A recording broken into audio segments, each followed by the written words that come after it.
사랑하며 섬기기 원해요.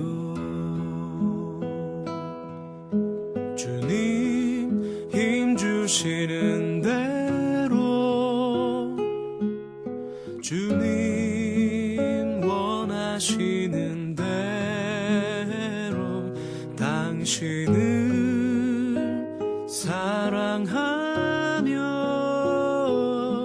섬기기 원해요. 당신을 사랑하며 섬기기 원해요.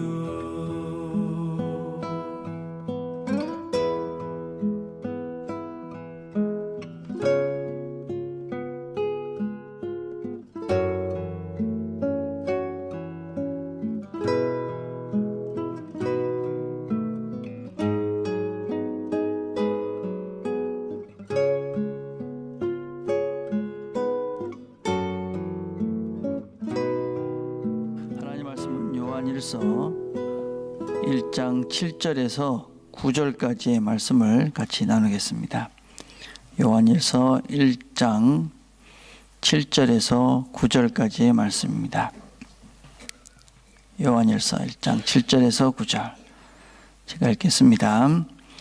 저가 빛 가운데 계신 것 같이 우리도 빛 가운데 행하면 우리가 서로 사귐이 있고 그 아들 예수의 피가 우리를 모든 죄에서 깨끗하게 하실 것이요 만일 우리가 죄 없다 하면 스스로 속이고 또 진리가 우리 속에 있지 아니할 것이요 만일 우리가 우리 죄를 자백하면 저는 미쁘시고 의로우사 우리 죄를 사하시며 모든 불의에서 우리를 깨끗게 하실 것이요.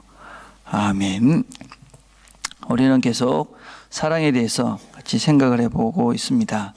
이 사랑이라는 것은 그렇게 생각만큼 쉬운 것은 아닙니다. 그래서 사랑의 기술이라는 그런 책이 있을 정도로 이 사랑이라는 것은 그렇게 쉬운 일은 아닙니다. 어떤 때는 이게 잘 관계가 만들어져 가는 것 같다가도 아주 작은 문제로 이그러지고 또 틀어질 때도 종종 많이 있습니다. 그래서 이 관계를, 사랑의 관계를 잘 만들어 가기 위해서는 많은 노력과 또 많은 기술들이 반드시 필요합니다. 그렇지만 그런 기술들이 완전하신 분은 오직 주님밖에 없었습니다. 우리가 예수를 믿는다, 또 예수를 따른다 하는 것은 바로 이런 주님의 방법대로 사람들을 사랑하고 또 사람들을 섬기면서 사람과의 관계들을 만들어가는 것이 바로 이 주님을 따르고 주님을 믿는 것이다 라고 할 수가 있습니다. 주님의 사랑과 우리의 사랑의 근본적인 차이는 주님은 어떤 면에서는 무조건적인 희생적인 그런 사랑을 하셨지만 우리는 항상 조건적인 사랑을 합니다. 내가 누구를 사랑한다 그러면 이유가 있기 때문에 어떤 이유 때문에 내가 그 사람을 좋아하고 사랑하게 되는데 사실은 그렇게 해서는 진정한 사랑을 할 수가 없습니다. 그래서 우리는 주님으로부터 주님의 말씀을 통해서 어떻게 주님께서 또 우리가 이 땅을 살면서 바른 사랑을 할 수 있을까 하는 이 사랑을 배워갈 수가 있습니다. 그래서 몇 주 동안 우리는 주님이 우리에게 가르쳐 주시는 이 사랑의 방법에 대해서 같이 구체적으로 생각을 해보려 합니다. 먼저 이 사랑을 하기 위한 몇 가지 전제들이 있습니다. 첫 번째, 사랑을 하기 위해서는 교제가 필요합니다. 교제. 1장 7절에 보니까 저가 빛 가운데 계신 것 같이 우리도 빛 가운데 행하면 우리가 서로 사귐이 있고, 이 사귐이라는 말은 영어로는 펠로우십이고 헬라어는 우리가 잘 아는 코이노니아라는 말입니다. 코이노니아. 우리가 이 사랑을 하기 위해서 첫 번째 시작될 것은 이 사귐이 있는 것입니다. 주님께서 빛 가운데 계신 것 같이 우리도 빛 가운데 행한다. 이 빛 가운데 행한다는 것은 다른 것이 아니지요. 바로 사랑하면서 사는 것을 이야기합니다. 이 사랑하기 위해서 또 사랑하는 사람은 반드시 이 교제를 하는데, 펠로우십을 하는데, 이 펠로우십이라는 것이 무엇이냐면 함께하는 것을 이야기합니다. 교제라는 것은 특별한 것이 아닙니다. 함께 그 사람과 내가 함께하는 것, 이것을 펠로우십, 교제, 코이노니아라고 합니다. 우리가 사랑하기 위해서 첫 번째 해야 되는 것은 그 사람과 함께하는 것입니다. 이것은 몸으로 같이 하는 것이고 마음으로 같이 하는 것이고 기도로 함께하는 것을 의미합니다. 그래서 내가 누구를 사랑하기 위해서 첫 번째로 해야 되는 것은 함께하는 것입니다. 근데 우리가 지금 살아가는 이 시대는 이 함께하는, 사람이 더불어 함께하는 것이 점점 힘들어가고 또 어려워지고 또 여러 가지 많은 방해물들이 있습니다. 특별히 근자의 젊은이들에게는 이 하이 테크놀로지가 가장 큰 방해꾼입니다. 우리 젊은이들은 교제를 많이 한다고 그러는데 진짜 교제하는 것이 아니라 그냥 진짜 표면적인 교제들이 참 많습니다. 아이들이 뭐 카톡을 하고 SNS를 하고 페이스북을 하는데 그 속에 과연 진정성이 있는가? 그렇지 않은 것 같습니다. 또 어떤 때는 사람과 함께 있는데도 여전히 그 하이 테크놀로지로 다른 사람과 함께 있습니다. 내가 누구와 이야기를 하면서도 그 기기를 가지고는 다른 사람과 계속 이렇게 이야기를 합니다. 그래서 함께 하면서도 함께하지 못하는 그런 방해꾼, 그런 하이 테크놀로지 때문에 진정한 교제를 이루지 못합니다. 그래서 사람이 몸으로 함께 해도 같이 못하고 떨어져 있어도 그냥 표면적인 관계만 만들어가는 것이 이 시대입니다. 그래서 갈수록 이 함께하는 이 교제가 힘들어지는, 그래서 사람이 깊이 관계가 만들어지는 것이 힘들어지는 세계에 우리가 살고 있습니다. 또 다른 것은 이 사람들이 이제 갈수록 어떤 사람과 함께하는 것을 귀찮아하고 힘들어하는 경향들이 대단히 많아지고 있습니다. 누구를 만난다 그러면 귀찮다, 또 만나서 골치 아프다, 신경 쓰기 싫다.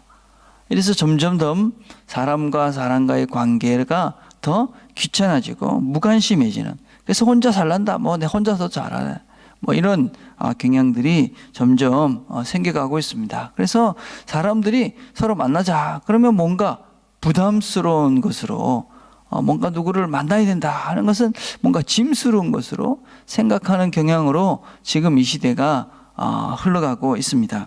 대단히 안타까운 일이지요. 사람과 사람이 만나는 것이 삶이고 사람과 사람이 만나서 서로 사랑하는 것이 우리의 인생을 풍성하게 하는 것인데 점점 왜 사람을 만날 필요가 있느냐, 안 만나도 다 해결이 되니까 전화로 하면 되고 그냥 카톡으로 하면 되고, 그러니까 점점 우리가 이 만남이라는 것이, 함께하는 것이 점점 좀 귀찮아지고 어려운 시대에 살아가고 있습니다. 그러나 그것은 잘못된 것이다 라는 것을 우리가 명심해야 됩니다. 누가 사람을 만나는 일을 자꾸 힘들어하게 되고 또 사람과 함께할 때 우리가 엉뚱한 다른 생각, 다른 사람에게 자꾸 관심을 갖게 하는 것은 성경적이지가 못합니다. 그래서 우리가 사랑한다 하는 것은 함께하는 것이다. 마음으로, 기도로, 몸으로. 그래서 이 함께함이 있어야지 우리가 사랑하는 것입니다. 부부가 왜 사랑하게 됩니까? 함께하는 시간이 많아서 사랑하는 것이죠. 자녀들을 사랑하는 것이죠. 그렇죠? 우리가 함께하는 시간만큼 어떤 면에서는 진짜로 사랑하는 것이다 할 수가 있습니다. 자, 두 번째로 우리가 이 사랑하기 위해서 전제되어지는 것은 무엇이냐면은 용서입니다. 용서. 사랑하는 것은 함께하는 것이고 함께하기 위해서는 우리가 용서하는 마음이 있어야 됩니다. 용서하지 않고 사실은 우리가 누구와 같이 있고 싶지는 않습니다. 내가 그 사람이 싫은데, 미운데, 원수인데, 그 사람 그런 마음이 있는데 그 사람과 함께하고 싶지는 않지요. 그렇죠? 에베소 4장 32절엔 분명히 이렇게 말합니다. 서로 인자하게 하며 불쌍히 여기며 서로 용서하기를 하나님이 그리스도 안에서 너희를 용서하신 같이 하라.